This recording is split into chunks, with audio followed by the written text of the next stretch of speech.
je veux prouver la convergence de cette intégrale et calculer sa valeur avec une loi normale aux paramètres bien choisis. Alors, je me rappelle que si x suit une loi normale avec espérance mu et variance sigma au carré, x admet la densité suivante. 1 sur racine carrée de 2pi fois sigma fois exponentielle de moins x moins mu au carré divisé par 2 fois sigma au carré. Alors ça ressemble beaucoup à ce que j'ai ici.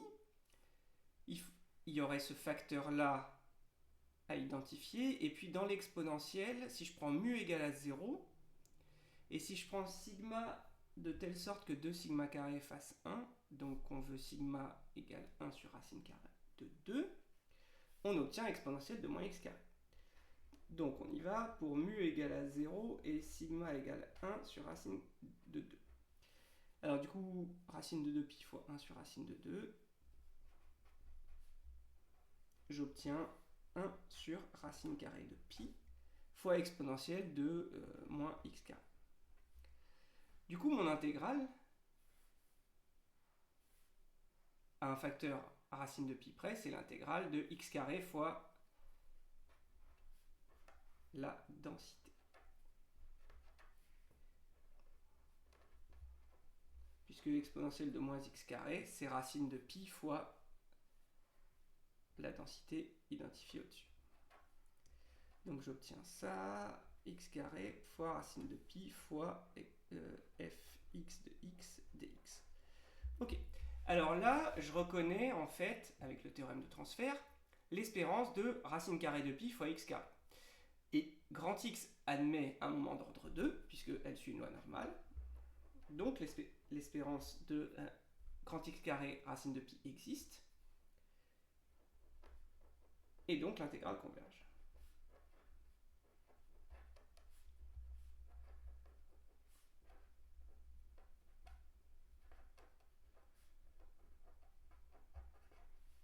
Donc là, j'ai prouvé la convergence de l'intégrale. Maintenant, combien elle vaut? Je finis le calcul. J'obtiens l'espérance de x carré fois racine de pi. Je peux sortir racine de pi de l'espérance par linéarité. Pour finir, j'ai besoin de la valeur du moment d'ordre 2 de x. Alors, je sais que l'espérance de x qui vaut mu, c'est 0, et que la variance de x, c'est sigma carré, c'est-à-dire 1 demi. Et donc, par formule de Koenig-Huygens, l'espérance de x carré, c'est la variance de x plus l'espérance de x au carré, c'est-à-dire, du coup, 1 demi plus 0 au carré.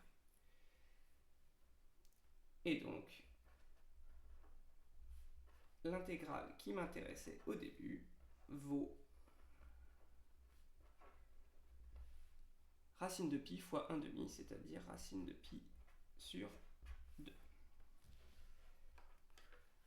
Le barème sur cette méthode-là, donc déjà, il y a un point pour introduire la loi normale avec les bons paramètres et donc avoir la densité correcte. Un point pour dire que x admet un moment d'ordre 2, donc que l'intégrale converge, et pour obtenir que l'intégrale vaut racine de pi fois l'espérance de x carré, et enfin un point pour obtenir la bonne valeur de l'espérance de x carré avec Koenig-Huygens. 4 points.